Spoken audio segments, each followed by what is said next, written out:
Bonjour et bienvenue dans cette émission du 19 octobre 2023 sur cette Web TV où je vous présente de jour en jour une information franche et directe, sans concession ni tabou, accessible, honnête et sourcée, en vous rappelant que je suis entièrement indépendant et donc libre de mes propos. Aujourd'hui, nous allons aborder la question de l'arrestation de maître Rainer Füllmich. La nouvelle est tombée il y a 3 jours, stupéfiante. L'avocat a été arrêté au Mexique et est désormais incarcéré en Allemagne.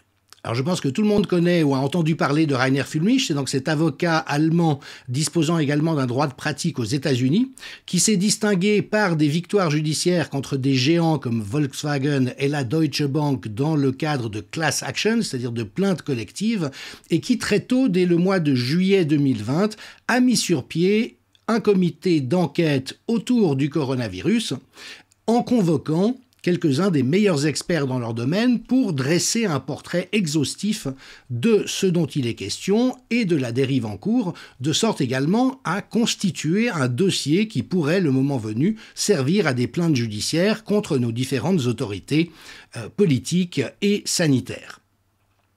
Il s'est associé pour ce faire à un ensemble de personnes, dont Viviane Fischer, avec laquelle il travaillait pour ainsi dire en binôme dans l'organisation des travaux de ce comité.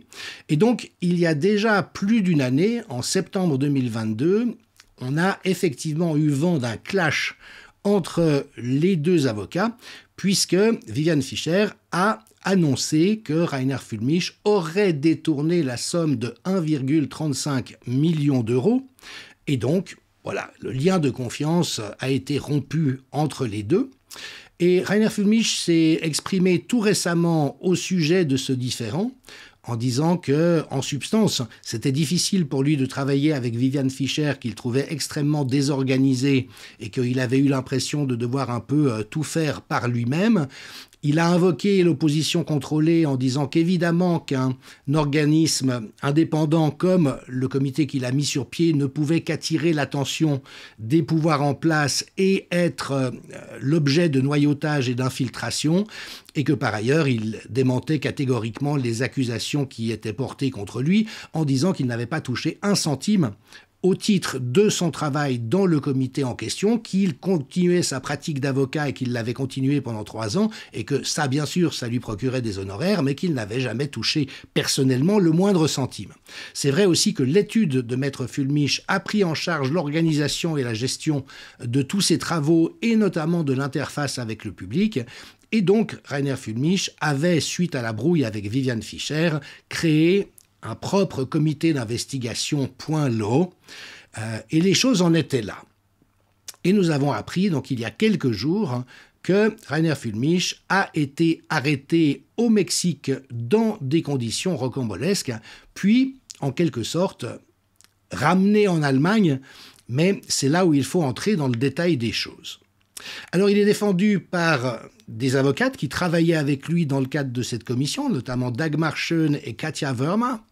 Et la première des deux s'est exprimée sur Bitel TV, qui est un canal sur lequel Füllmich est intervenu à réitérées reprises, pour dire son incompréhension totale face à cette détention, son interprétation qu'on cherche à faire taire une voix importante de la résistance, mais en donnant donc aussi un ensemble de détails sur ce qu'il s'est passé.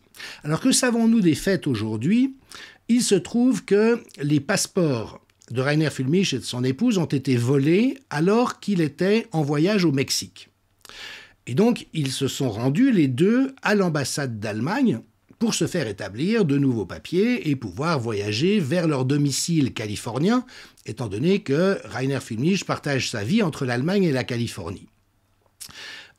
Dagmar Schön a exprimé que l'épouse de Rainer Füllmich a déjà eu un mauvais sentiment ce premier jour. Toujours est-il qu'ils y sont retournés le lendemain, l'épouse a reçu des papiers d'identité lui permettant de voyager et Rainer Füllmich, quant à lui, a été, comment est-ce qu'il faut dire, séquestré par 6 hommes qui les attendaient sur place. Il a été pris sur le vif, il n'avait ni brosse à dents ni vêtements de rechange, et en fait il a été expulsé vers l'Allemagne encadré par 2 hommes pour être incarcéré dès son arrivée à Francfort. Évidemment que ça soulève déjà un ensemble de questions. Je ne suis pas juriste, mais j'ai quand même quelques bases. Il n'y a pas de traité d'extradition entre le Mexique et l'Allemagne. Donc comment se fait-il que Rainer Füllmich a été arrêté dans le cadre d'une ambassade et escorté par des hommes du gouvernement allemand jusqu'à l'aéroport?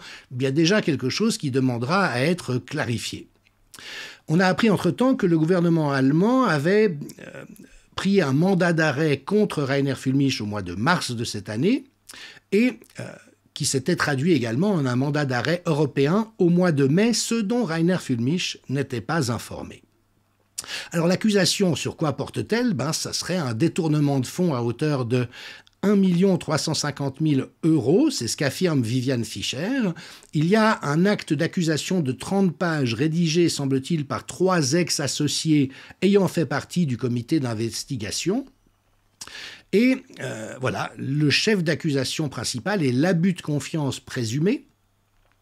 Et notamment, Füllmich aurait perçu 30 000 € par mois des dons qui aboutissaient à la commission Corona, et 700 000 € auraient été engloutis dans le remboursement d'un bien immobilier, enfin différentes opérations qui auraient conduit au fait qu'il prélève cette somme sans jamais la remettre à disposition. Il y a également un ensemble de griefs et de reproches qui ont été adressés à Rainer Füllmich, notamment le fait que les actions collectives dont il avait parlé très tôt, lorsqu'il avait mobilisé des gens autour de lui, n'ont jamais été introduites, notamment contre Christian Drosten, qui est ce virologue de Berlin qui a mis au point le test PCR et les différentes séquences géniques qui posent beaucoup de problèmes. Et puis, il avait annoncé le possible dépôt de plainte collective, class action aux États-Unis, et tout cela est resté en rade. Alors, je reprends le commentaire d'un internaute qui dit qu'il a regardé l'intégralité du grand jury mené de main de maître, dit-il, par Füllmich, 8 jours entiers d'audition, de très bons experts, certains parmi les meilleurs dans leur domaine, et témoigne ce spectateur, le moins que l'on puisse dire, c'est que cet avocat international a constitué un véritable dossier d'instruction à charge pour les covidistes. Et effectivement, ça a été très tôt la position de Füllmich. Il a exprimé sa conviction que le système judiciaire en Europe et aux États-Unis était actuellement totalement verrouillé par les intérêts qui nous dirigent. Et donc, alors même qu'il a constitué les dossiers qui auraient dû permettre de porter plainte, mais dont l'information reste disponible dans l'éventualité de plainte à suivre, eh bien qu'il renonçait à cela à partir d'une évaluation que le combat judiciaire était perdu d'avance et donc qu'il fallait trouver d'autres moyens pour faire aboutir des actions en justice. Il faut savoir aussi qu'on a fait circuler beaucoup de désinformation et ceci, de mon point de vue, s'intègre dans les guerres de 5e génération. C'est-à-dire que c'est quelque chose qui a été provoqué délibérément par ceux qui orchestrent la dérive totalitaire. Vous avez sans doute vu passer sur les réseaux sociaux cette information. Une équipe de plus de 1000 avocats et de plus de 10 000 experts médicaux dirigée par Rainer Füllmich a engagé une procédure judiciaire de Nuremberg II contre les dirigeants mondiaux en crime contre l'humanité. Eh bien, c'est un fake. Et Füllmich lui-même l'a dit à plusieurs reprises. Donc, vous voyez, ça circulait en décembre 2021, 3 juillet 2022, même chose, exactement la même nouvelle. Et tout récemment encore, au mois de septembre 2023, vous voyez, quelqu'un qui de bonne foi répercute cette information. Donc, elle a beaucoup circulé, mais c'est un fake qui permet évidemment à nos adversaires de dire « ouais, c'est comme pour Nuremberg II, quand ils annonçaient qu'il y avait 10 000 avocats et 100 000 médecins associés, vous voyez, ils vous racontent des fadaises, alors qu'une fois de plus, Rainer Füllmich n'a jamais dit une chose pareille. » Et donc ce sont des tentatives, efficaces au demeurant, de décrédibiliser la résistance. Alors, entrons maintenant un peu dans le vif du sujet. Et évidemment que je ne vous parle qu'à partir des informations qui sont disponibles. Je rappelle pour commencer, évidemment, la présomption d'innocence. Jusqu'à preuve du contraire, Rainer Füllmich n'est pas coupable de quoi que ce soit. Il y a évidemment une suspicion, Dagmar Schön l'a exprimé, qu'on cherche par cette arrestation à faire taire une voix de la résistance et persécuter une de ses figures. Patrick Wood, rédacteur en chef de Technocratie.news, a exprimé son avis. Ils l'ont attiré dans le consulat d'Allemagne à Tijuana au Mexique, où ils l'ont kidnappé. Il n'a pas été arrêté au Mexique parce qu'il n'y avait pas de traité d'extradition, et donc ça a toute l'odeur, a priori, d'un coup monté. Il faut rappeler aussi qu'effectivement, l'Allemagne, comme la France, comme la Suisse, donnent aujourd'hui vraiment l'image de pays qui sont totalement en panne par rapport à l'état de droit, c'est-à-dire où la justice et les conseils constitutionnels, par exemple, ne font absolument pas leur travail de protection des droits constitutionnels individuels et collectifs. Et je rappelle, par exemple, ce verdict remarquable qu'avait pris un juge au tribunal de Weimar en avril 2021, levant séance tenante l'imposition du masque pour les enfants à l'école.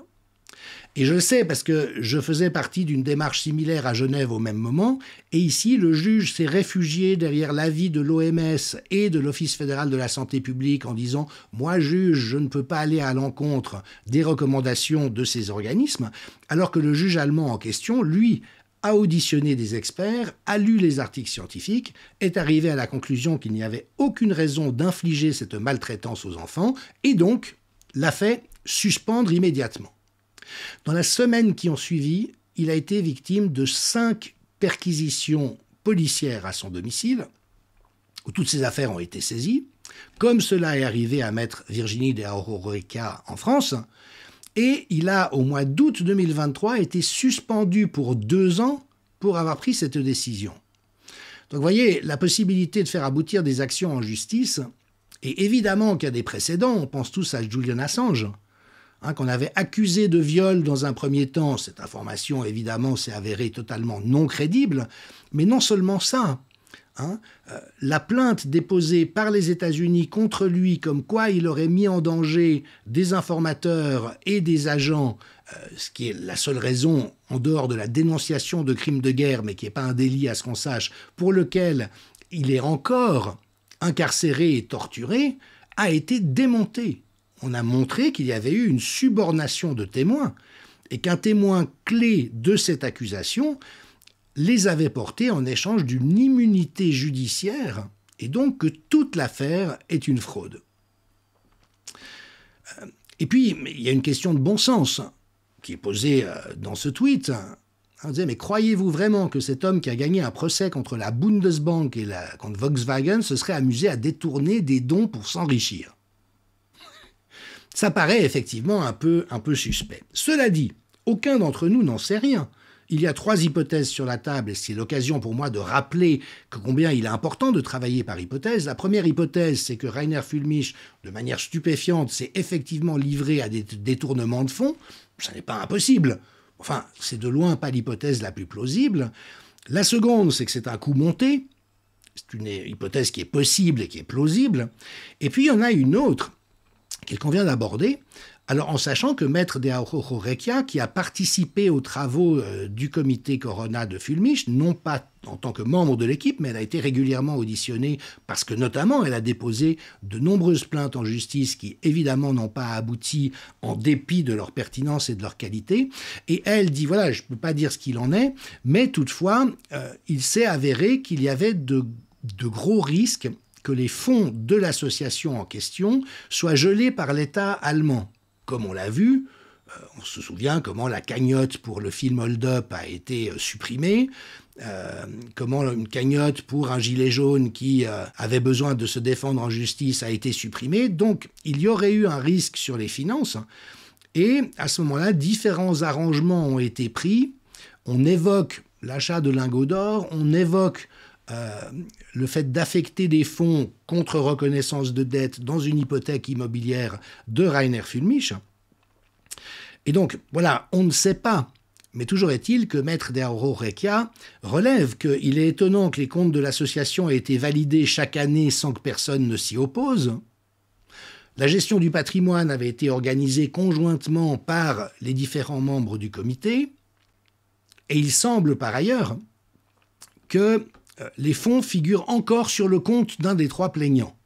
C'est en tout cas ce qu'affirme l'avocate de Rainer Füllmich.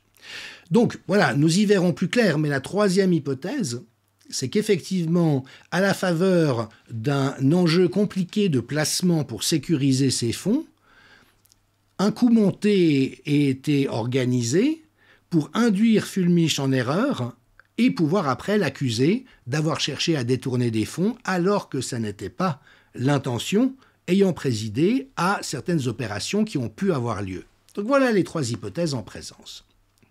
Maintenant, penchons-nous évidemment sur le traitement médiatique qui a été réservé à cet événement, qui est quand même assez important dans le paysage actuel. Et vous voyez que le site T-Online, répercuté par msn.com, décrit d'une manière totalement partiale et orientée, comme la presse malheureusement a pris l'habitude de le faire. Je vous lis juste le chapeau d'entrée de leur article. Les sceptiques ont mis de l'argent et des espoirs dans la commission Corona de Fulmich, qu'il avait fondée avec d'autres avocats, lors de longues réunions hebdomadaires retransmises en direct. De prétendus experts ont pris la parole, contredisant régulièrement l'état des connaissances sur le virus.